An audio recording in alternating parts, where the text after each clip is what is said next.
Salut tout le monde, bienvenue dans Sport Stream. Chaque semaine dans le canapé, un athlète pour une discussion en tête à tête. Mon invité a perdu un morceau de corps, pas une once d'élan. Il avance sans bruit mais avec tout ce qu'il est, comme il le dit, petit, métis, unijambiste et gay. Il est ce que certains cachent, ce que d'autres jugent. Il parle sans filtre, il vit sans masque. Son quotidien, tomber et se relever. Dans son sport, dans sa vie, toujours plus loin, toujours plus vrai. Il ne rentre dans aucune case, mais par contre il ouvre beaucoup de portes. Voici Dimitri Pavadé. Ça va Dimitri? Tu vas bien? Oui, ça va. Ouais. C'est bien, Olivier? Bah ouais, bien. Écoute, installe-toi. Eh ben, merci. Avec la petite musique qui va bien, ça tabasse la musique là. Hein. Ouais. Explique-moi ce choix Dimitri, tout de suite. Alors ça, c'est une musique où... en fait, t'as des musiques, t'expliques pas Ouais. où tu rentres en transe. Et t'es là, t'arrêtes pas. Et en fait, dans les soirées gays, Ouais. c'est quelque chose qui m'a marqué avec ce son. Tout le monde connaît ce son. Ok. Et en fait, il y a des personnes qui se travestissent, ils ont un éventail. Et en fait, à chaque fois sur la basse, Ouais. ils ouvrent l'éventail. En fait, ça fait un pra. Ah d'accord, ok. Et ça, en fait, ça rajoute un truc. Donc Ce ça, son-là, en soirée, avant les compètes aussi pour te motiver parce que ça. avant ça les pulse, compètes quand même. aussi, ouais. Ouais. Avant les compètes, à l'échauffement, j'aime bien mettre ça et tout. D'accord. Donc ça me met très bien. Ok. Bon, je t'avoue que moi tu m'as fait découvrir cette musique. Donc, Ah. voilà. Ainsi qu'à l'équipe technique. Et Donc, tu vois, avec les AirPods, c'est un truc de ouf. Bah, parfait, on essayera tous. Bon Dimitri, on te présente quand même hein, pour nos téléspectateurs, nos téléspectatrices. Hein, tu es un athlète handisport, tu pratiques le saut en longueur et le sprint avec un palmarès bien fourni, vice-champion paralympique et vice-champion d'Europe en 2021 du saut en longueur, vice-champion du monde 2019 du saut en longueur également. Et puis on peut ajouter à ça une médaille de bronze européenne en relais mixte. Ouais. C'est pas mal quand même, ça Ouais, va, c'est, l'armoire à trophées est bien Surtout remplie. cette médaille-là, Ouais. elle était inattendue et exceptionnelle. Ouais. Ok. Mm. Bon, de toute façon, on va revenir évidemment sur toutes ces médailles. Hein. T'as vu, on a fait un effort, hein. Des petits J'ai cadres vu ça. un peu partout. Franchement, Il te plaît le plateau? non, il est impeccable. Bon, bah, nickel. Amazing. On peut commencer l'émission dans de bonnes conditions, alors c'est parfait, nickel. Bah, on va commencer par l'actu déjà, Dimitri, parce que tu sors d'une compète, c'était ton retour à la compétition au Handisport Open Paris. C'était diffusé hein, sur Sport en France, les 3 jours de compétition au Stade Charletti. Déjà, avant de parler des résultats, des performances que tu as fait dans chaque épreuve, hein, tu es aligné sur le 100, 200 et le 100 longueur. Qu'est-ce que ça fait de retrouver la compétition, Dimitri? Ça fait du bien? Ça fait extrêmement du bien. Mais surtout, retrouver surtout le sprint. Ah ouais, ok. Parce que j'ai arrêté le sprint depuis 2018. Ouais. Et là, j'avais envie de revenir sur le 100 mètres, le 200. Ce qui me manquait, cette adrénaline de repartir, d'être derrière les blocs, de rentrer avec tout le monde directement en confrontation. La longueur, tu es tout seul face contre son toit, même si les concurrents sont là. Mais cette confrontation directement à côté de tout le monde dans un couloir, ça, c'était quelque chose qui me manquait. C'est quoi le moment, Dimitri, où on ressent le pic d'adrénaline Sur les épreuves de sprint pour toi? Quand le pic d'adrénaline, Ouais. c'est quand tu quittes les blocs. Ouais. Quand tu quittes les blocs, tu commences à pousser. Là, tu te dis non, il faut y aller. C'est là où ça joue. Parce que si tu loupes ton départ, bah après, il n'y a plus rien qui suit et tu ne suis plus la cadence du tout. Donc, c'est là où le pic d'adrénaline commence. Il est très, très haut. Et alors les sensations, Dimitri, parce que quand même, on rappelle pour nos téléspectateurs, moi, mardi matin à 9h, je prenais mon petit-déj, tranquille, céréales, jus d'orange et tout ce qui suit. Bah, Dimitri, il était déjà prêt à partir pour son 100 mètres. C'est ça, horrible. Ouais. Horrible. Pour un retour, c'était horrible. Je me suis réveillé à 6h15, prendre mon petit déjeuner, parce que je mange très bien, j'aime beaucoup manger. Ouais. Donc, Le matin ou non, tous les repas? je mange tout le temps. Ok. Je mange tout le temps. Et là, quand ils m'ont annoncé le 100 mètres, il est à 9h, il faut pas que tu oublies de te lever. J'ai dit, mais vous êtes sérieux? Comment je vais faire? Moi, à 9h, comme tu le disais, et encore toi, tu prends ton petit déj à 9h. Moi, à 9h, si j'ai pas séance le matin, je suis encore en train de me retourner dans mon lit, tu vois. Donc, c'était très compliqué, mais je me suis impressionné. Enfin, je me suis surpris. Parce que j'étais en forme à 9h. À l'échauffement, j'étais bien. Bah, bien évidemment, l'eau zénith, ça tournait là-dedans. Ouais. Et en fait, non, j'étais bien.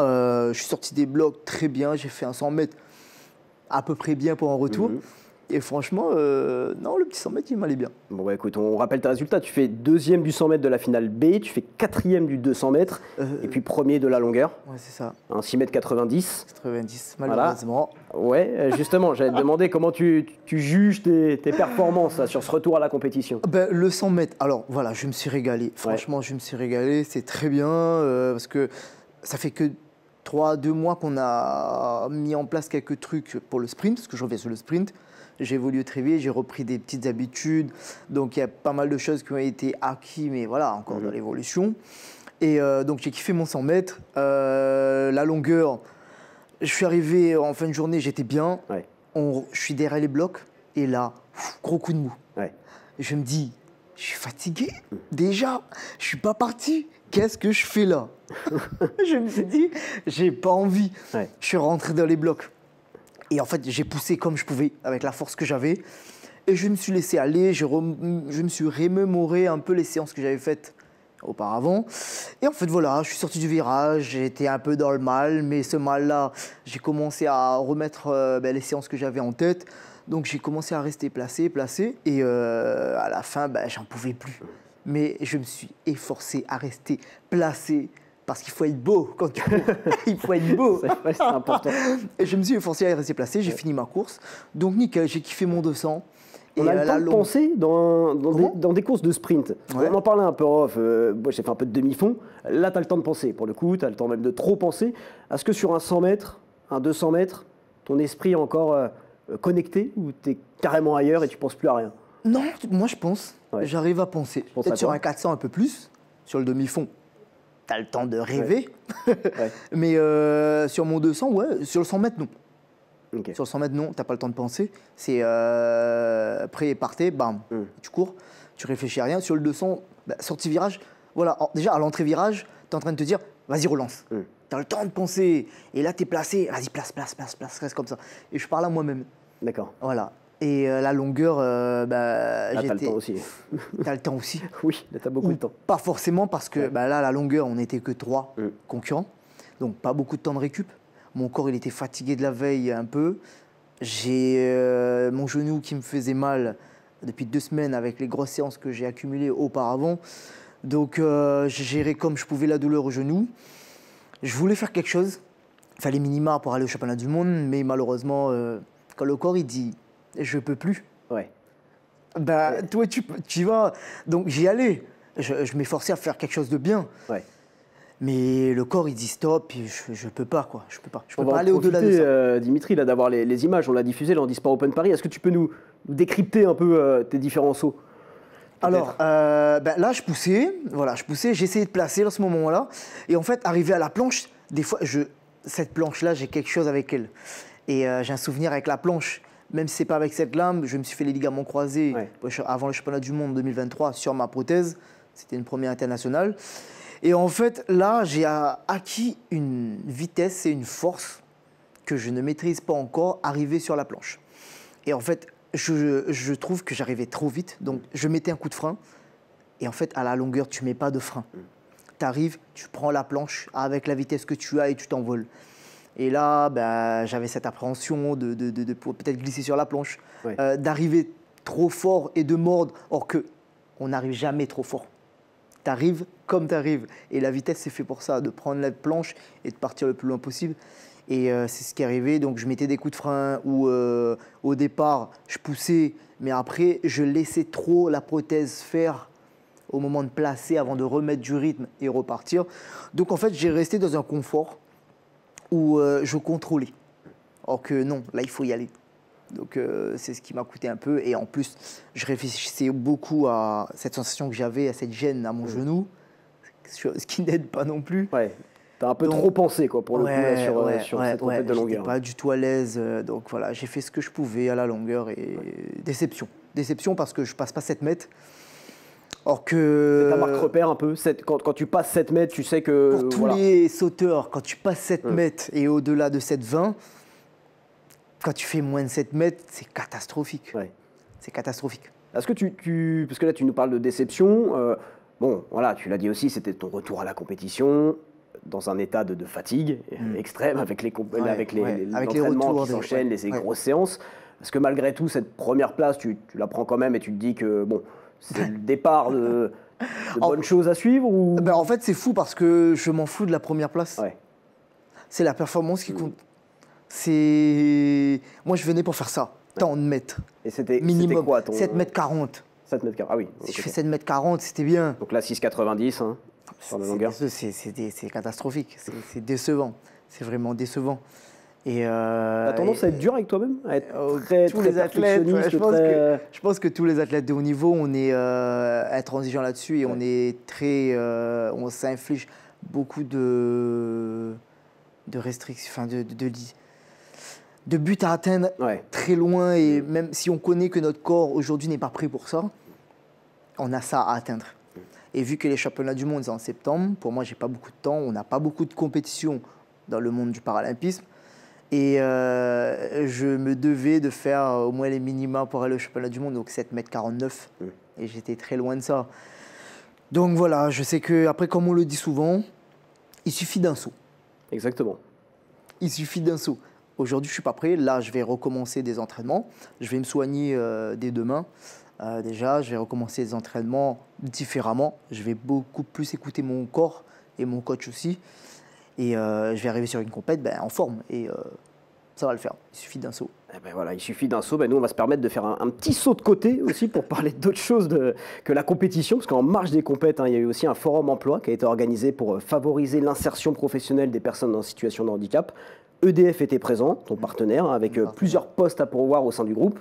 Dimitri, donc toi, tu fais partie du team EDF. Ouais. Est-ce que tu peux m'expliquer, alors moi je le sais, mais plus pour nos téléspectateurs, expliquer concrètement ce que c'est le team EDF? Le team EDF, c'est électrique. C'est un team électrique, mais vraiment. Pas mal, pas mal.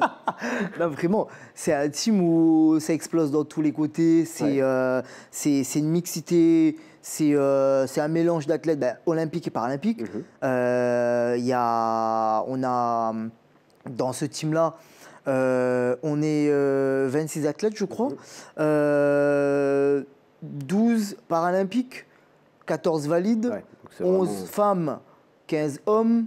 Il y a 3 qui font du sport d'hiver et 3 qui sont employés au sein d'EDF. Donc c'est vraiment cette mixité, ce mélange. EDF, c'est aussi la marque qui soutient le Paralympique, France Paralympique, et la fédération handisport depuis de 30 ans quand même. Donc en fait, c'est une marque qui est vraiment investie dans le monde du parasport. C'est une marque qui veut mettre en avant le parasport, montrer la différence, montrer l'inclusion, montrer aussi qu'on est capable d'être athlète paralympique ou valide, d'être ensemble, d'avoir une cohésion. Aussi, de montrer aussi qu'ils mettent en avant aussi le sport pour tous. Ça, c'est quelque chose qui prime beaucoup, le sport pour tous. Mettre des gens comme toi en situation en cas de validité, te mettre dans une situation de handicap. Ça, c'est des choses qu'on met beaucoup en place avec EDF. Des gros événements, comme on l'a vu là, à Liévin. Ils ont déjà mis des piscines dans Liévin, des fauteuils roulants, mettre des personnes valides en situation de handicap dans des fauteuils, les masquer. J'ai eu l'occasion de tester avec les fauteuils, 400 mètres en fauteuil pour défier Pierre Fairbank. Je peux te dire que j'étais très, très, très, très loin. Donc le team EDF, c'est tout ça. C'est une très bonne énergie mise pour le sport pour tous. Tu l'as bien dit, le team EDF, donc une vraie petite famille finalement. Et dans une famille, on le sait, Dimitri, on se soutient, on s'inspire, on s'envoie des petits mots aussi parfois quand on est un peu à distance. Sur le groupe WhatsApp, on a un groupe WhatsApp où on s'échange nos anniversaires, on souhaite l'anniversaire, on félicite les records qu'on a fait, les championnats, on dit tel va concourir tant et tel jour. Donc on soutient aussi dans ce petit groupe WhatsApp. Et donc c'est ça le team EDF. Mais regarde, il y a quelqu'un qui voulait justement t'envoyer un petit message de soutien. Oui, regarde. Cette petite vidéo, elle est pour toi, Dim. T'es une personne qui est extraordinaire. T'es un amour, t'as un cœur vraiment, mais de ouf. T'es mon fondant au chocolat. Et là, aujourd'hui, je suis là pour t'encourager. Je sais que tu passes à la télé, mais tu verras que t'as tout mon amour tous les jours. Gros bisous. Bisous, mon cap. Ah, c'est fou, hein. parce que je viens d'aller. T'es là en plus, hein, évidemment, t'es juste là. Et ouais, Elle je suis était en bas. présente, Clarisse Agbenienou, la judoka multi-médaillée. C'est fou que ce soit elle qui Ouais. passe là parce que juste avant, j'ai fait la petite interview dans un studio et on m'a Avec demandé. Nathan, notre community manager. Et voilà. Et on me demande dans tes contacts quelle personne on peut appeler ou que tu kiffes et tout. Et Clarisse Agbenienou. Non, je l'adore, on s'adore. Mais vraiment, et tu vois, pour te donner un peu les coulisses, moi j'ai envoyé un petit message à Clarisse. Bon, tu connais Clarisse, hein, en emploi du temps de ministre, elle a plein de choses à gérer. Ministre encore calme, Oui, voilà. et encore en congé à côté Voilà. d'elle. C'est petit à côté de ce qu'elle a à gérer, Clarisse. Dans la foulée, elle m'a répondu. Elle m'a envoyé la vidéo tout de suite. Ouais. Donc c'est dire à quel point aussi elle tient à toi. Ah non, elle est formidable. Bon, Grosse c'est bon. bise à elle. C'est bon, on en revient un petit peu au Team EDF. Est-ce que tu peux m'expliquer ce que ça t'apporte concrètement, toi, en tant qu'athlète en e-sport? Moi Ouais. Alors, c'est une visibilité de dingue, de dingue. Depuis que je suis dans ce team, EDF me met partout. Ouais. Me sollicite beaucoup aussi. Des fois, je leur dis, il faut freiner, il n'y a pas que moi. Mais bon, comme Dimitri, il est électrique, ce garçon. Ah oui. Il est bourré d'énergie. Donc, on dit, les gens aiment ça. Je suis un peu dans mon école. Ça, c'est des choses que je fais aussi avec eux. Et en fait, cette exposition de mon image qu'ils mettent en avant, c'est quelque chose, je pense que c'est l'un de mes partenaires qui me mettent le plus en avant. Ouais. C'est le plus en avant. Être sur les factures d'EDF. À La Réunion, on m'a envoyé ça. J'étais sur les factures d'EDF. C'est parfait. Mon cousin, il m'envoie cette photo. J'ai été sur le périph' pendant les Jeux. Et une fresque énorme sur le bâtiment d'EDF. Facture EDF, c'est bien quand même, parce que parfois tu reçois une facture, c'est pas forcément une bonne nouvelle. Oui. Et quand t'as la tête de Dimitri, Et quand t'as tu la te tête dis, de oh, Dimitri, ça passe mieux. Ça va, Voilà. tu mets valider le paiement, tu vois. Après, j'étais sur l'application EDF. Ouais. Ça, c'était une dinguerie aussi. Mm. Voilà, c'est plein de trucs comme ça qui font que EDF, c'est quelque chose qui m'apporte une visibilité de ouf. Quand on a parlé avec EDF de mon futur coming out pendant les Jeux, avant de re-signer, même s'ils le savaient, je leur ai parlé du projet, de ce que je vais faire, comment je vais le faire. Et je leur ai dit, est-ce que vous voulez associer votre marque à mon image? Parce que ça qui va être mis en avant. Si vous ne voulez pas, je ne signe pas. Ils m'ont dit, mais pourquoi tu nous poses cette question? Direct, il n'y a même pas eu de discussion. Il n'y avait même pas de discussion. Et est-ce que, je me dis, EDF, j'ai choisi. Ils m'ont choisi, mais j'ai accepté aussi d'être dans cette famille. Et c'est ça que EDF m'apporte aussi. Une très belle visibilité. Et je peux rien leur reprocher. Tu as parlé de champion dans mon école. Ça m'intéresse vraiment, ça, parce que je trouve l'initiative vraiment géniale. Extraordinaire. Il y a eu plus de 10 000 élèves jusqu'à maintenant, depuis 2016, qui ont été sensibilisés à la place du handicap, donc dans le sport, mais dans la société plus globalement. Est-ce que tu peux m'expliquer, toi, ce que tu fais? Qu'est-ce que tu fais quand tu interviens dans les établissements? Quel message tu Moi, délivres? j'ai fait ça une fois à Bolène. On m'a dit, on m'a présenté le projet. J'ai dit, quoi? Il y a au moins 200 élèves? Il me dit, ouais, il y en a beaucoup. J'ai dit, mais jamais géré autant d'élèves. Et en fait, on m'a expliqué un peu. Donc voilà, je dis, en fait, c'est cool parce qu'en fait, je le fais déjà. Personnellement, je vais dans des écoles, mais il n'y a pas tout ça.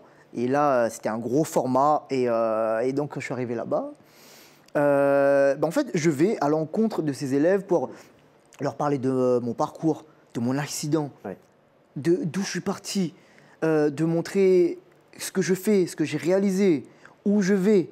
Et en fait, donner de l'espoir, mettre de la lumière sur le monde sur le parasport. De leur montrer aussi que rien n'est impossible. Je suis parti de zéro, je suis là aujourd'hui. On m'a mis dans le sport, c'est pas moi qui allais vers le sport. Et à travers ce type d'intervention, j'ai découvert un sport, j'ai kiffé, j'ai essayé et je suis là où j'en suis. Et tout le monde peut le faire en fait. Et en fait, le championnat de mon école, ça sert à ça, de leur sensibiliser à l'handicap, qui s'habituent à ça parce que c'est le quotidien de la vie de tout le monde. Et aussi, je leur dis souvent, ça n'arrive pas qu'aux autres. Parce que les jeunes souvent vont dire, ouais, ça ne me concerne pas. Voilà. Mais ça n'arrive pas qu'à d'autres familles. Et je leur dis souvent, vous, là, je suis discuté avec vous. Vous êtes encore valide. Il y en a, ils ont peut-être des scooters, des trottinettes. Ils montent peut-être à vélo. Vous pouvez vous faire renverser en sortant de l'école. Vous retrouvez tétraplégique, paraplégique, amputé. Peut-être plus là. Et ça, je leur dis, n'oubliez pas cette phrase, ça n'arrive pas qu'aux autres. Et ça aussi, c'est une image que voilà, EDF aussi partage, que voilà, il y a des valeurs, il y a de la sensibilisation. Et il faut impacter les jeunes aujourd'hui. Et un champion de mon école, ça sert à ça, de leur mettre en situation de handicap, leur faire comprendre que ça n'arrive pas qu'aux autres, et que si ça vous arrive, et ben, le sport est là, et le sport, c'est un vecteur puissant, c'est un levier puissant pour montrer que tu peux accomplir de belles choses en étant en situation de handicap. Tu peux être toi-même, comme je le suis. Voilà, aujourd'hui, je représente la communauté LGBT, donc tu peux être ton orientation sexuelle ouvertement, il n'y a pas de problème, et tu peux perfer en fait.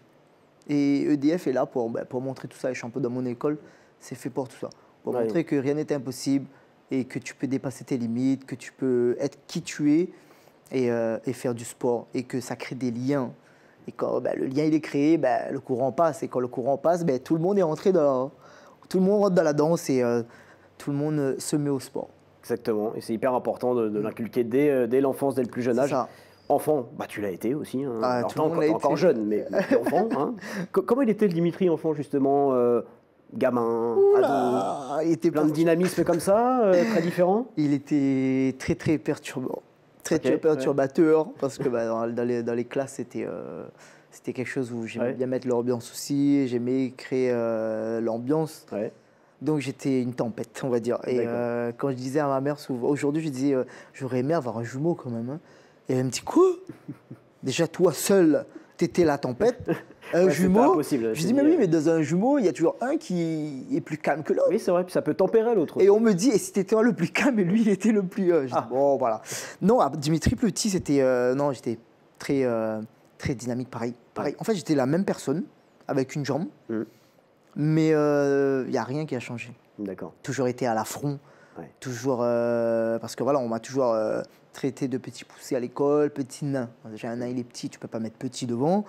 Oui.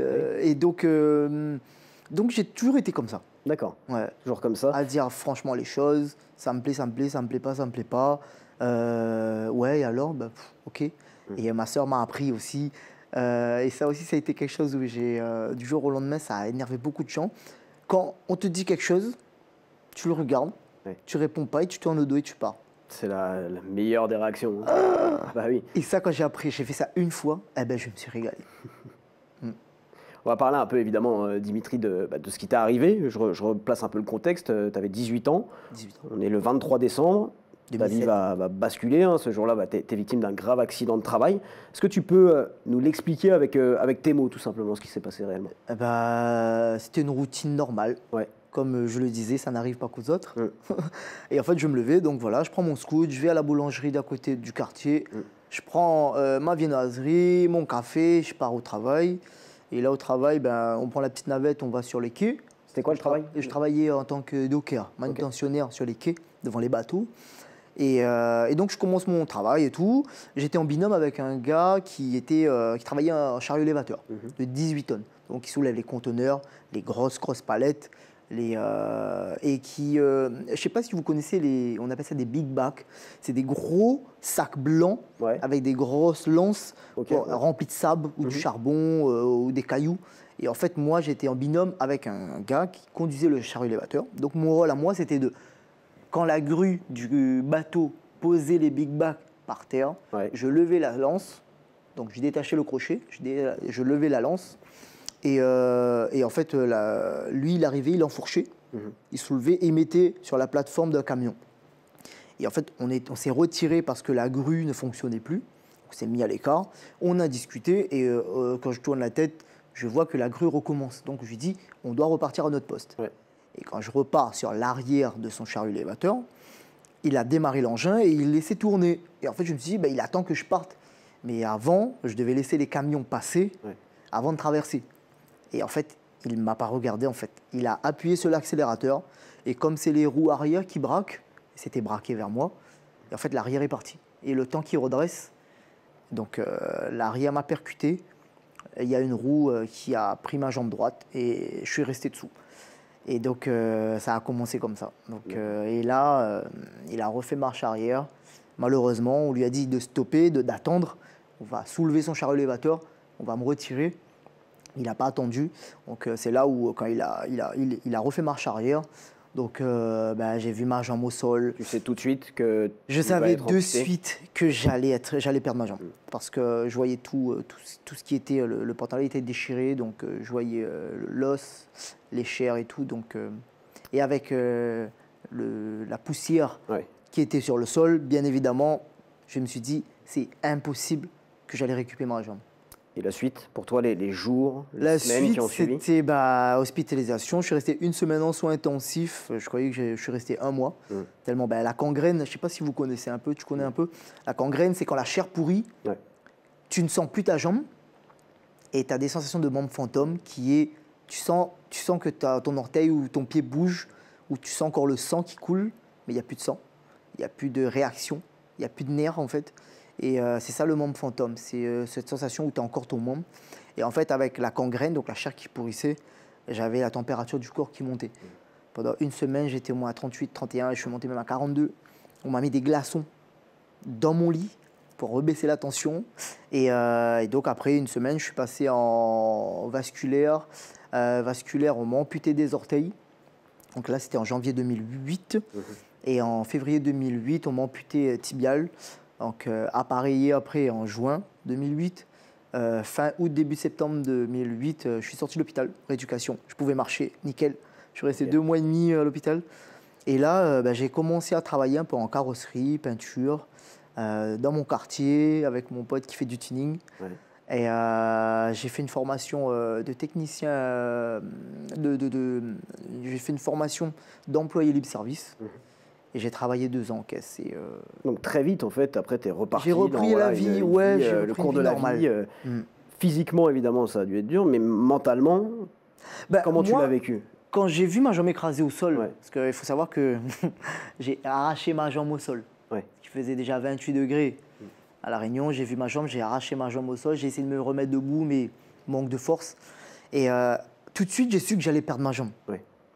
Et quand 1 mois et demi après, je ressors de l'hôpital.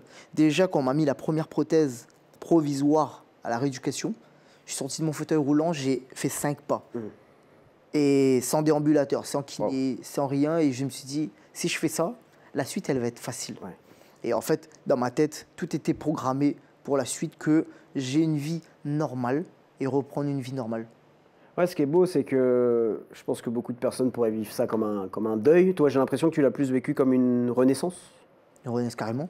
Une renaissance. C'était une autre vie, différente parce qu'il me manque une jambe, mais c'était une autre vie.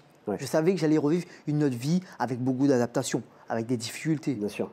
Mais en fait, il n'y a rien qui a changé au niveau mental. Bien au contraire, je pense que je me suis dit, j'ai beaucoup de choses à prouver, à montrer, beaucoup de force. La force qui est en moi depuis tout petit, je dois montrer quelque chose. Et je pense que aujourd'hui, si j'en suis là, c'est que voilà, j'ai réussi à tenir coup et voilà, j'ai avancé comme je pouvais. Et si je te disais, là, maintenant, Dimitri, tu as l'opportunité de récupérer ta jambe, qu'est-ce que tu me répondrais? Est-ce que tu accepterais? Est-ce que tu dirais non? Non, jamais. Pourquoi? Ça, c'est quelque chose que je le dis souvent. Si un génie, voilà, toi, tu es le génie, tu me dis fais 3 vœux et je peux te rendre ta jambe. Jamais. Parce qu'aujourd'hui, je vis une vie exceptionnelle. J'ai une autre vie. J'ai accepté cet handicap. J'ai accepté la nouvelle vie que je devais faire, je devais avoir. Je l'ai eue. Je kiffe ma vie aujourd'hui. Et rien au monde, je voudrais récupérer ma jambe. Parce que récupérer ma jambe, c'est revenir en arrière, revenir effacer tout ce qui s'est passé. Et non, tous les gens que j'ai rencontrés, être là avec toi, faire ce plateau, vivre la vie de sportif que j'ai, rencontrer tous les gens que j'ai rencontrés, donner la force des jeunes qui aujourd'hui font du sport parce que moi, en tant qu'athlète de haut niveau en France, je leur ai donné la force.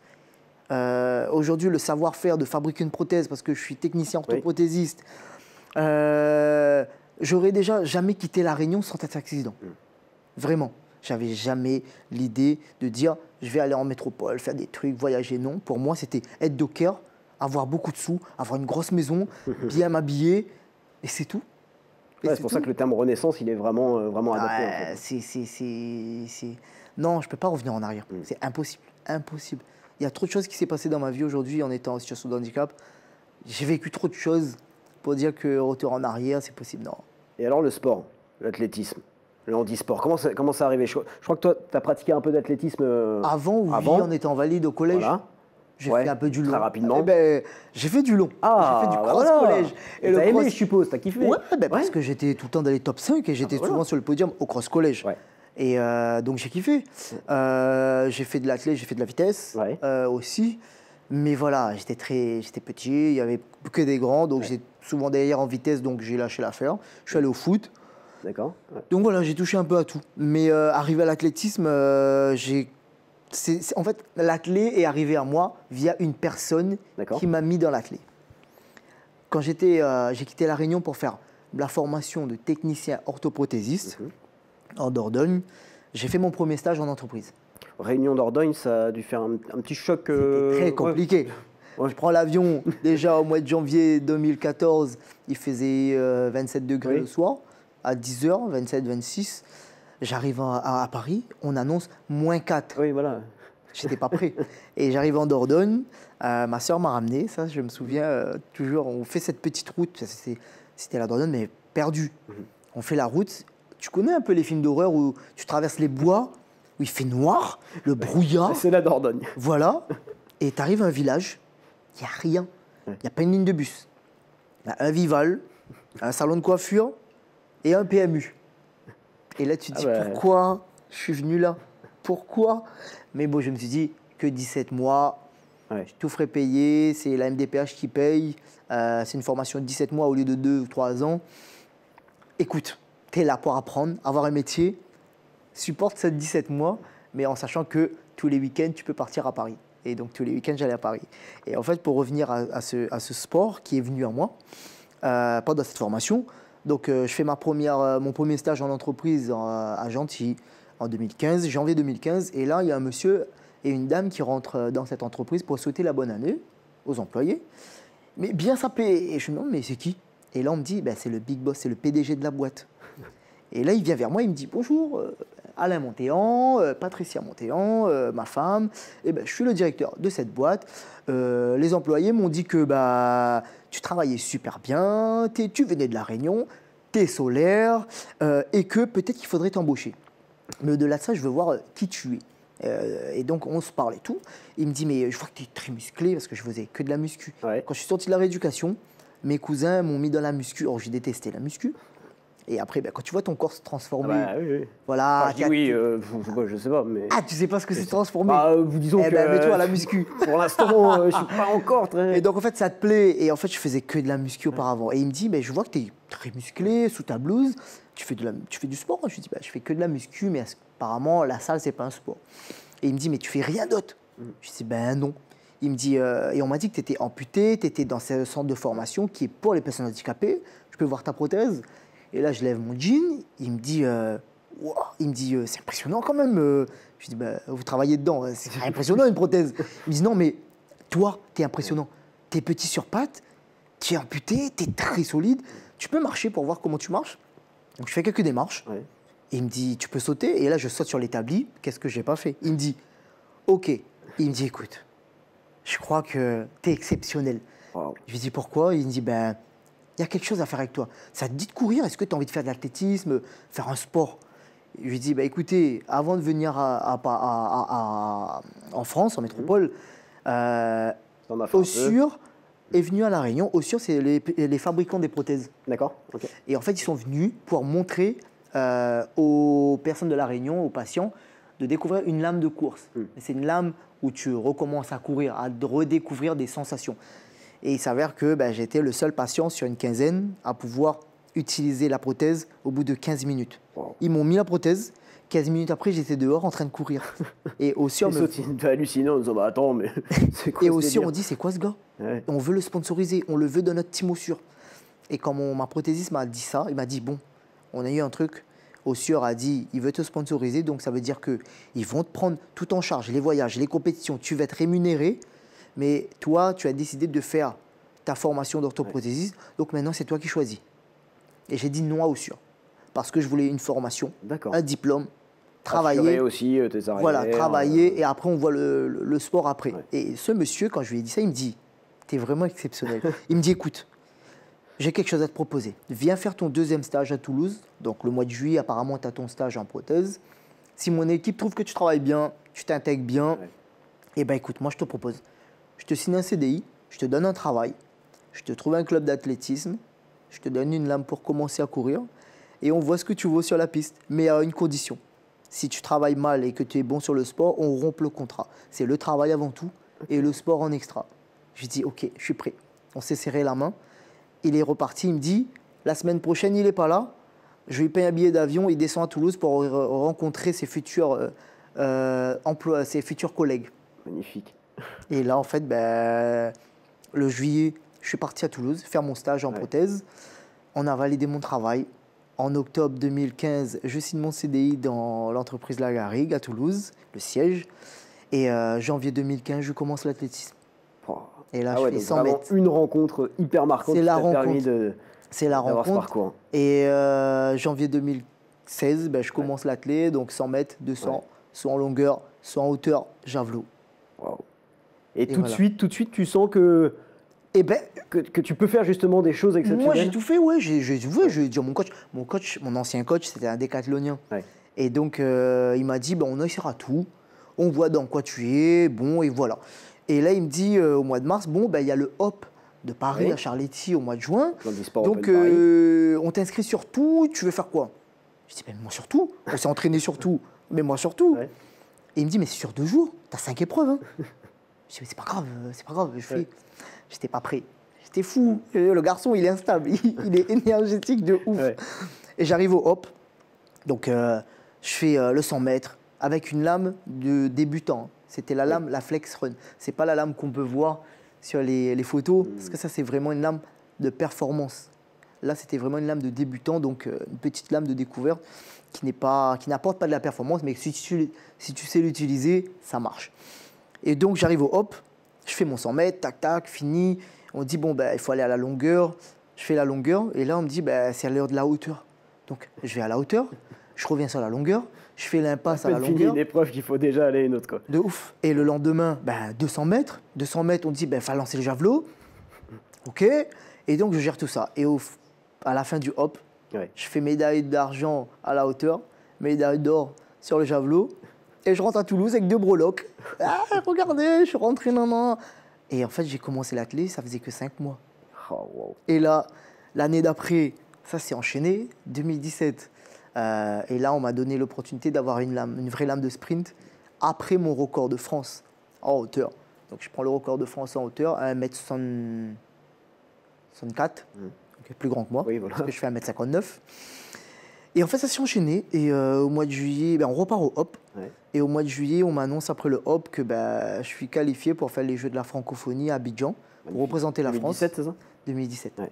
Pour représenter la France, parce qu'il y avait en même temps les championnats du monde à Londres, je crois. Mhm. Et donc, je m'aligne sur le 200 mètres et la longueur. Et là, je fais médaille d'or sur le 200 mètres, record personnel. Médaille d'or à la longueur, record personnel. Je rentre à Toulouse, je rentre 2 Et médailles. voilà. Et c'est lancé. Et en C'est fait, lancé. ça a été une ascension comme ça. C'est ça, une ascension assez rapide finalement, Très mais rapide. tu vois, tu me fais une bonne passe décisive parce qu'on va continuer à parler de tes médailles. Regarde, on a mis quelques cadres un peu autour de toi, donc on va te montrer ces quelques photos et puis on va échanger à partir de ces photos ensemble sur ces performances, ces médailles que tu as décrochées. Ok. Ok, on va commencer va. avec la première qui se trouve juste derrière moi. Ça, c'est un bon souvenir. Ah, ça, c'est La médaille d'argent incroyable. paralympique à Tokyo. incroyable. Qu'est-ce qu'elle représente pour toi aujourd'hui? Là, on est. Attends, je suis très mauvais en calcul, 5 ans plus tard. Pourtant, c'est pas un calcul compliqué. Ouais. Non, mais Oui, Tokyo 4 exactement. Ça allait en 2021. oui. Tokyo, c'était la médaille Ouais. que je me disais, Vas-y, vas-y. c'était la médaille qu'il me fallait pour combler mon palmarès. Ouais. Parce qu'il me manquait cette médaille. Mhm. Il me manquait cette médaille. Et je suis arrivé à Tokyo comme toutes les compétitions. On m'avait dit, ouais, tu vas aller au jeu. Il faut. Oui, ouais, premier jeu hein, pour toi, ouais, c'était évidemment. le premier jeu. Tu vas être dans un mood assez spécial. Bon, il n'y aura pas de public, il n'y aura pas de... Mais voilà, il Covid. faut faire attention. Il faut pas être trop dans ton énergie comme d'habitude. Et en fait, je ne sais pas faire ça. C'est pas moi. Ouais. C'est pas moi. C'est contre nature, quoi. Voilà, c'est pas ça moi. marche pas. Et là, quand je saute et tout, je mets tout en place et tout. Premier saut, je rentre dans la compétition. Deuxième saut, là où je fais 7,39 m, record de France officiel. Et là, je prends la deuxième place, médaille d'argent. Et là, je me dis, mais c'est incroyable. Ouais. Incroyable. Parce que ça y est, je l'ai. Il me manquait cette là, je suis venu pour ça. Et alors qu'avant Tokyo, on a été au camp de base à l'entraînement à Kobe. Je ne savais pas pourquoi mon corps n'encaissait pas la lame que je devais sauter avec. Parce qu'il faut savoir que plus tu es grand, plus tu es lourd, tu utilises une lame dure. Moi, je suis petit, j'ai mon poids. Ouais. Je suis arrivé à une catégorie qui était au-dessus de mon poids. Et en fait, arrivé à Kobe, on s'entraîne, je fais 2 sauts et je sens que la lame, elle me fait mal au dos. Au bout de 2 sauts, je n'arrive plus à encaisser la dureté de la lame. Et là, je me dis, bon, heureusement que j'ai ramené l'autre lame, la plus molle. Donc j'ai commencé à courir avec ça, à m'entraîner. Et je dis, et là, avant mon concours, il fallait que je fasse une décision. Soit tu fais 1 saut ou 2 sauts où tu rentres une grosse performance et tu t'arrêtes, ouais. ou tu concours avec une lame molle qui peut-être va pas t'envoyer loin, mais tu arriveras à encaisser les 6 sauts. Et donc j'ai pris la décision de prendre la lame molle. Tu la prends tout seul, cette décision? Oui, ouais. J'en ai parlé avec mon coach. Ouais. Et mon coach, avant de partir, il avait il m'avait briefé, il m'avait mis plein de mots de chaque étape pour aller jusqu'au jeu. C'était ouf.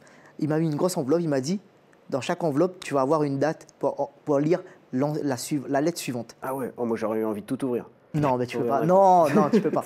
Tu peux pas. Et en fait, j'en ai parlé avec lui, il m'a dit, je te conseille de prendre la molle. Et tu sais, de toute façon, tu sais faire. Tu sais faire. Tu sais t'adapter. J'ai pris la molle. Et là, deuxième saut, 7,39 m.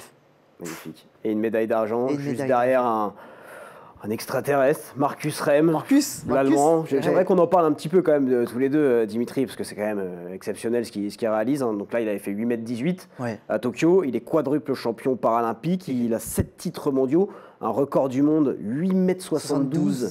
C'est exceptionnel.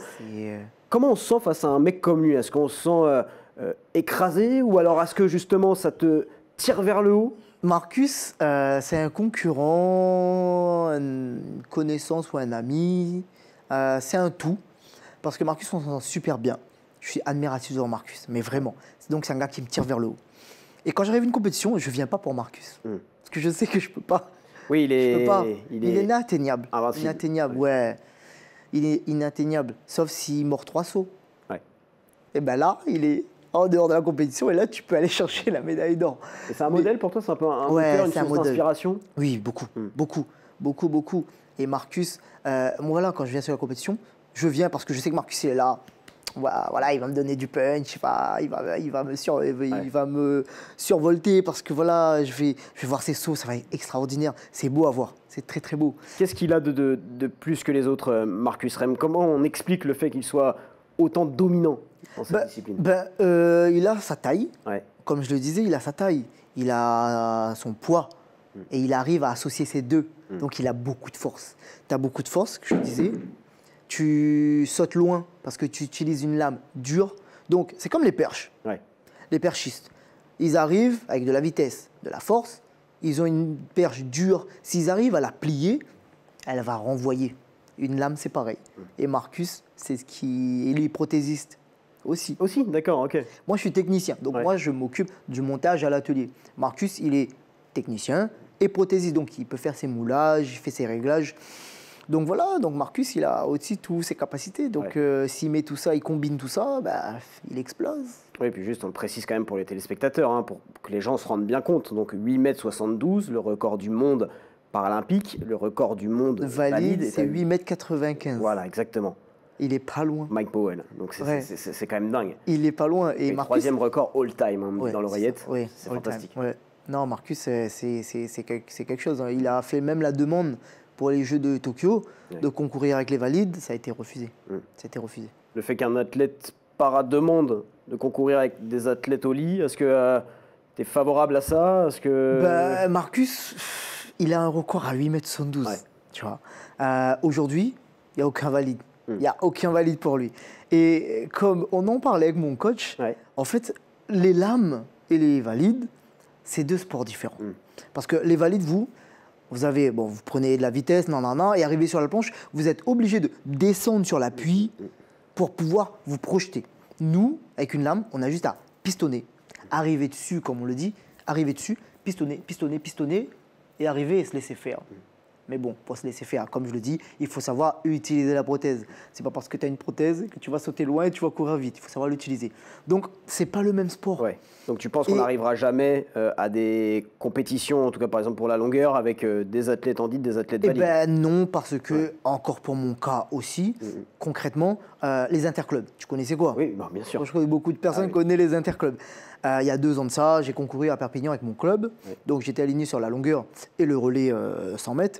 Et la longueur, en fait, j'étais à un pic de forme de ouf. J'ai ramené 1000 points à moi tout seul. Et Interclub, qui est la compétition entre les clubs où chaque athlète s'aligne sur plusieurs épreuves, c'est un nombre de points. Qui ramène un nombre de points, voilà. Et donc, j'ai ramené 1000 points moi tout seul. Et après le relais, donc le fini, moi je fais le finish, donc on les éclate, premier. Et là, on explose le record du club. Et les quelques clubs ont porté plainte, sont allés porter plainte, comme quoi que j'ai une lame, j'ai rapporté beaucoup de points et que voilà. Et le comité Occitanie a voté que je ne peux plus concourir en saut en longueur avec les valides. Parce que, vu que j'étais pas sprinter, ça posait pas de problème puisque les valides auraient été devant moi. J'aurais concouru sur 100 ou 200. Un peu... Voilà. Et donc, j'ai dit à mon club, écoute, c'est pas grave. Si c'est pour faire du sprint, je ne concours plus. Et je n'ai rien à prouver, de toute façon, dans les interclubs. Oui, donc le truc de citer derrière, personne ne dit rien parce que finalement, ça va déranger personne. Et donc, voilà, je l'ai vécu personnellement. Donc, je peux dire aussi que, voilà. Donc, les lames n'auront pas forcément de place chez les valides. Bon, en tout cas, voilà, cette médaille d'argent paralympique, elle est magnifique. Et je pense que cette photo, tu dois la regarder encore avec beaucoup de sourires. On va passer à une autre photo sympa. C'était au championnat du monde à Dubaï en 2019. Là aussi, une médaille d'argent, mais pas n'importe laquelle. Ta première médaille internationale. Ma toute première exceptionnelle. Celle-là, je voulais dire, ça peut être l'un de mes beaux souvenirs. Ah ouais, les plus beaux souvenirs? Parce que 2018, j'ai raté mes championnats d'Europe. Parce que raison personnelle, ça n'allait pas du tout. Et je me suis mobilisé pour les championnats du monde. Donc j'ai mis tous mes problèmes de côté, j'ai oublié tout ça. J'ai essayé en tout cas d'oublier tout ça. Et je me suis consacré pour me préparer pour les championnats du monde. Et les Jeux d'Europe, l'ancien recordman de France, il a fait record à 7,20 m. Et moi, je me suis dit, j'arrive au championnat du monde, je veux le record de France. Or que juste avant, pour me qualifier, j'ai fait 6,93 m. J'étais loin, j'étais pas trop loin, mais j'étais loin quand même. J'avais jamais passé la barre des 7 mètres. Et j'arrive au championnat du monde très confiant. Il faisait chaud à Dubaï, donc je suis dans mon élément. Toi, ça te va. Energy. Et donc là, je dis au club, au club, enfin, l'équipe de France, premier saut, je prends le record de France. One shot. Il me dit, non, mais toi, t'es trop chaud et tout. Je dis, les gars, je suis en feu. Et je me sentais confiant de ouf. C'est la première fois que je me sentais aussi puissant. Je prends mon élan. Et là, je pars. Je cours. J'arrive sur la planche, j'impulse. Et là, je mets une patate. Et là, comme d'habitude, je pars. Et là, je regarde défiler. Et je vois passer 7 mètres. Wow. Ça, tu le vois en l'air. Oui, tu le en sens. Tout sauteur, on a ce petit regard où on regarde la graduation sur le côté et on voit défiler 5, 6, 7. On voit, tous les sauteurs regardent ça, normalement. Et là, je vois passer 7. Et là, j'atterris, je tire, j'atterris. Je sors du bac. Je dis, c'est incroyable. Là, tu te dis, je l'ai fait ou t'es encore Non, j'ai passé 7. Ok, tu te dis juste, j'ai passé 7. J'ai passé 7, c'est incroyable. Et là, l'équipe de France. Et là, ils gueulent tout le temps en l'air. Et on fait calmez, on va attendre l'afficheur. Et là, je regarde l'afficheur, je dis, allez là, c'était long. Et là, je vois 7,25 m. Et là, je fonds en larmes. Ah ouais? Je fonds en larmes. Ça t'arrive souvent, ça, pour des médailles de fond en larmes? Non, c'est la première. Ah oui, la première et seule fois, du coup?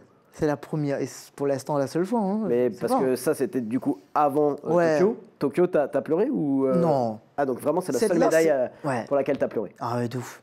Parce qu'en fait, comme je disais, 2018, j'ai raté mes championnats. C'est la première fois depuis que j'ai commencé l'athlétisme que je rentrais chez moi sans médaille. Ouais. Et encore plus parce que c'était raison personnelle. C'est ça qui m'a détruit, qui m'a fait louper mes championnats d'Europe. J'ai fait 4e au 100 mètres, 5e au 200, 9e à la longueur. 9e, ça veut dire que j'ai fait 3 sauts, Ouais. mais je n'ai pas été qualifié pour la suite. J'ai fait 9e, c'est horrible, horrible. Et donc, quand tu sors cette médaille à ton premier saut, première compétition internationale, donc 3 mois avant, enfin 2 mois avant, tu fais 6,93 et là tu passes à 7,25 m. Ouais. Je me dis, ah ouais, C'est magnifique. c'était quelque chose. Et donc, c'était la plus belle médaille. Plus beau souvenir, je pense, ouais.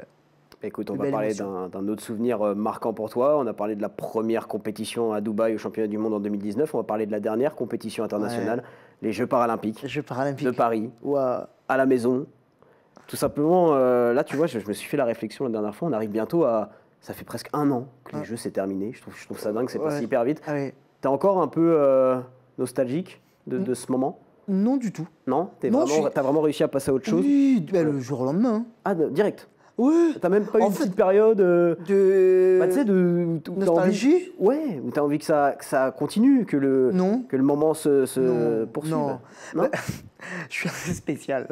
Non, mais c'est bien. Je suis une passes aussi personne quelque chose. où j'arrive à switcher. Ouais. Et il y a mon ancien coach équipe de France, il me disait, ce qui est impressionnant avec toi, c'est que avant de monter sur le sautoir, tu peux dire des blagues à des portes, tu peux être euphorique, tu peux Ouais. être fou, Et après, mais quand tu passes dans ton couloir pour sauter, tu es une autre personne. Et ça, j'arrive à switcher comme ça. C'est comme pour ma jambe. J'ai vu ma jambe au sol, très vite. j'ai arraché par terre, j'ai dit ok, je vais perdre ma jambe. Et les jeux, c'est pareil. Enfin, tous les événements, c'est pareil. C'est un événement, tu profites, tu es là pour kiffer. Kiffe. Et moi, j'ai appris que toute bonne chose a une fin. Mais puis c'est surtout que, pour compléter un peu ce que tu dis, la nostalgie ne fait pas avancer non plus. Et ben oui, Tu vois, j'ai pas le temps. on vit dans voilà. le passé, en se Voilà. disant, oh, c'était bien, c'était cool Ouais, et tout, mais en oui, fait, c'était bien. faut se C'était projeter bien. aussi. Voilà.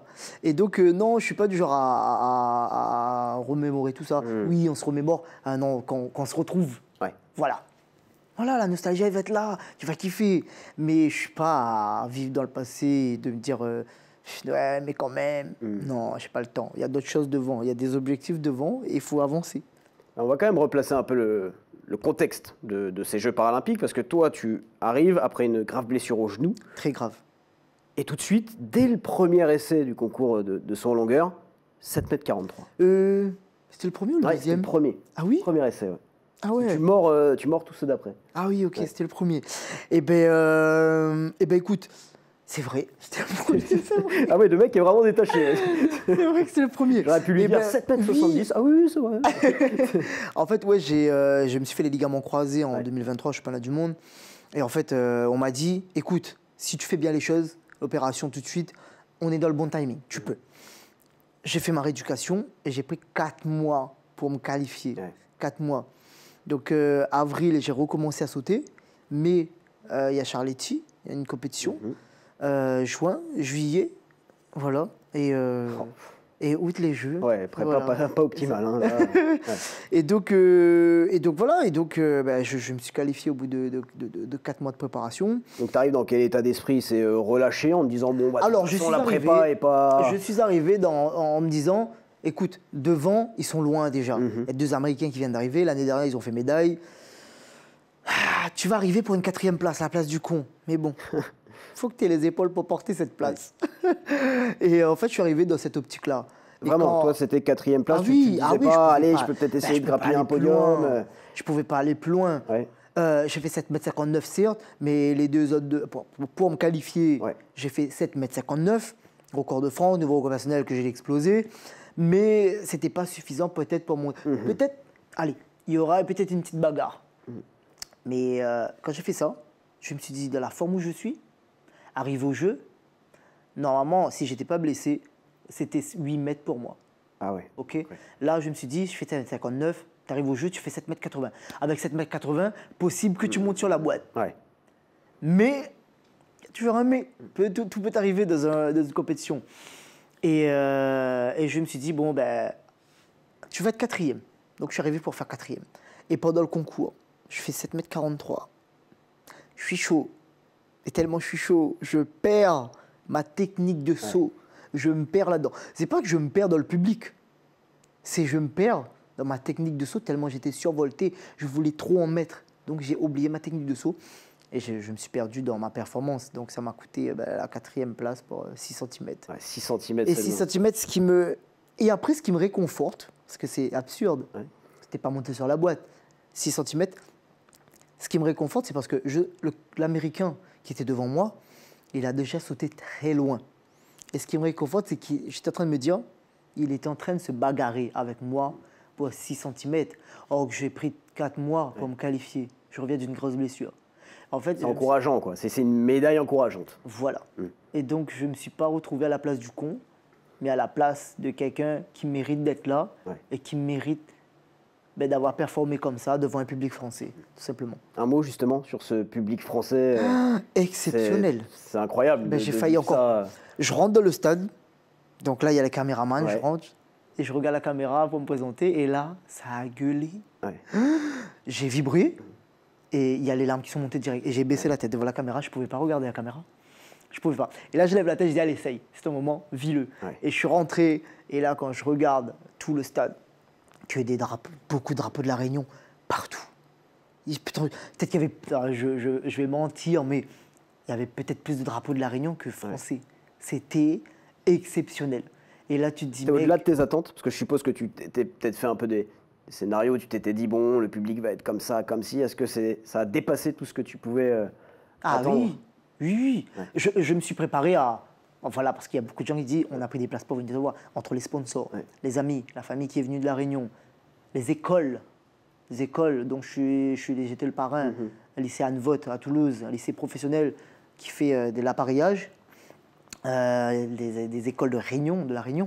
Donc des enfants qui sont venus, qui disent gars, tout ça c'est pour toi. C'est incroyable. C'est un truc de fou. C'est un truc de fou. Donc là tu vibres. Et quand je suis arrivé au sautoir à côté de mes collègues avant de commencer, Marcus et les autres Américains me disent mec, le public il est pour toi, on s'entendait même plus parler quand t'es arrivé.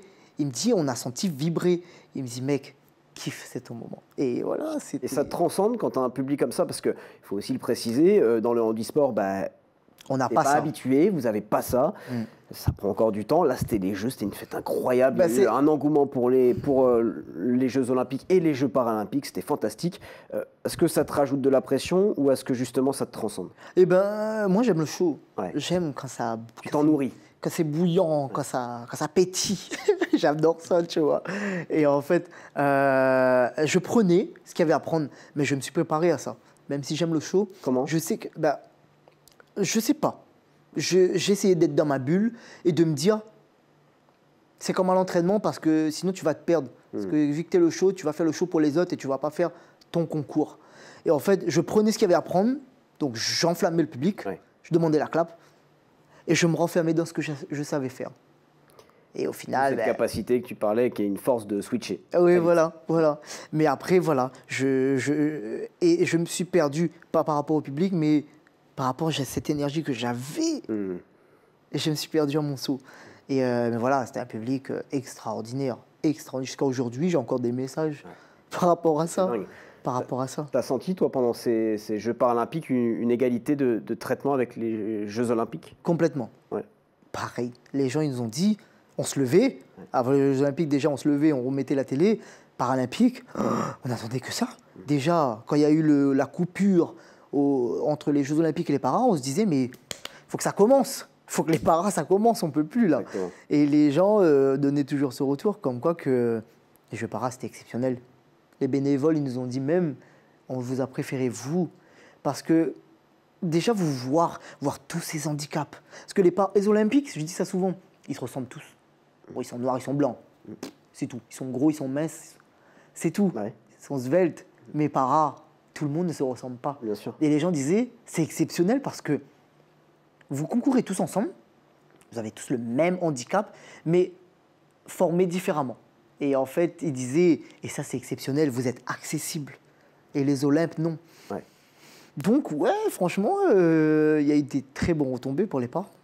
Ah, c'était beau, en tout cas, nous on a vibré, on a ouvert les jeux avec Sport en France, c'était fantastique. On a trop kiffé. On va prendre, bon allez, je dépasse un peu, on va me crier dessus dans les oreilles, mais on va prendre 5-10 minutes là pour parler quand même de quelque chose aussi qui a fait l'actualité, forcément, parce que pendant les Jeux de Paris, il y a eu les performances, la compétition, il y a aussi eu un message fort de ta part. Hein, quelques jours après ton épreuve, tu as posté sur Instagram un long texte, voilà, il est là, avec cette phrase que d'ailleurs je me suis permis de reprendre pour l'introduction d'émission.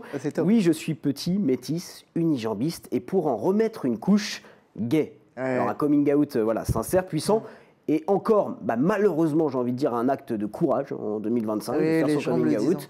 Voilà. Pourquoi avoir choisi les Jeux de Paris, Dimitri, comme moment pour le faire? Alors le texte il a été écrit depuis 2022. Ah oui. Ah oui. Il était enregistré dans tes notes depuis, Ouais, je me souviens, j'étais invité à la fan zone Le Coq Sportif, les Jeux d'hiver. Et je me suis dit, c'est le moment de le faire. Enfin, je voulais le faire avant, le texte, mais je ne savais pas comment faire. En gros, j'étais sous ma douche, et là, pour me préparer pour prendre l'avion, pour aller à la fan zone au sport d'hiver, et là, il y a des mots qui sont arrivés, un début de texte, sous la douche. Je me pose dans l'avion, je commence à écrire. J'arrive à Chamonix, le texte, il est... Le premier jet, il est fait. Publié, quoi, quasiment. Le premier jet, il est fait. Et juillet, avant les championnats de France, je suis logé chez la principale de lycée Anne Vogt, qui est une amie à moi aujourd'hui. Et je lui dis, et c'est là que je lui ai annoncé que j'étais gay, chez elle. Et je lui ai dit, mais j'ai quelque chose à te montrer, parce que je pense que voilà, tu peux m'apporter quelque chose. Je lui ai montré le texte. Il a dit, bon, il y a peut-être des choses à arranger parce que tu le dis un peu brutalement, brut de décoffrage. Et en fait, elle m'a aidé à changer un peu les mots, à rajouter des trucs. Et le texte a été fini. Et je me suis dit, je le poste le 7 parce que je fais mon concours le 4. Je laisse le 4 le temps de poster un peu, voilà, l'après-concours, laisser le jour. Et la veille de la cérémonie de clôture, je poste ça parce qu'il faut le faire aux Jeux paralympiques. Il faut le faire au jeu, il y a beaucoup de visibilité. Les athlètes de haut niveau en ont besoin. Et j'ai envie de le faire pour ça. J'ai envie de le faire pour les athlètes de haut niveau. Parce que tu disais 2022, tu le publies en 2024. Pourquoi avoir attendu c'était dur, hein? Ouais, je me doute, Parce que la visibilité, elle était là. Il y a tout le monde qui est fixé sur les Jeux de Paris. Et je savais qu'il y avait des télés françaises. C'est pas que pour toi, ce message. Non. C'est pas juste une annonce personnelle. Moi, non, parce que dans mon entourage, tout le monde le savait. J'ai fait mon coming out depuis mes 20 ans.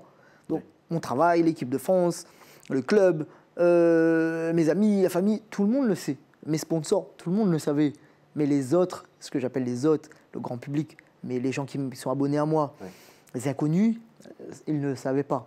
Et j'avais besoin que le grand public le save et que voilà, c'était important pour les athlètes de haut niveau de se dire on n'est pas tout seul, vous n'êtes pas tout seul et il faut le faire parce que c'est normal. Bien sûr. C'est comme l'handicap, c'est la normalité. C'est comme je te l'ai dit, je trouve ça dingue en fait que faire son coming out soit encore considéré, tu vois, comme un acte de courage.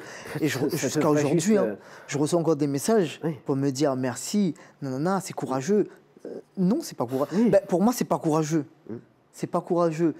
C'est normal. C'est normal. Et moi, aujourd'hui, je pousse aux gens qui sont encore dans le placard, comme on dit, dans le noir, dans l'ombre, dans la peur. Vous n'avez pas à le faire. Quand on vous pose la question, alors, tu as quelqu'un dans ta vie aujourd'hui? Oui. Il s'appelle ou elle s'appelle. C'est tout. C'est tout. Tu n'as pas à avoir le courage et de dire maman, j'ai quelque chose à vous dire ou papa, écoutez, je suis différent. Moi, je l'ai fait. Je ne regrette pas parce que c'est fait. Je devais le faire.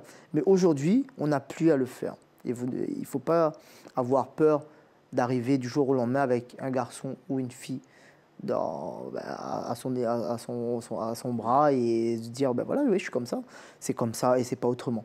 Maintenant, les parents l'acceptent ou pas, c'est leur problème, mais il faut vivre pour soi.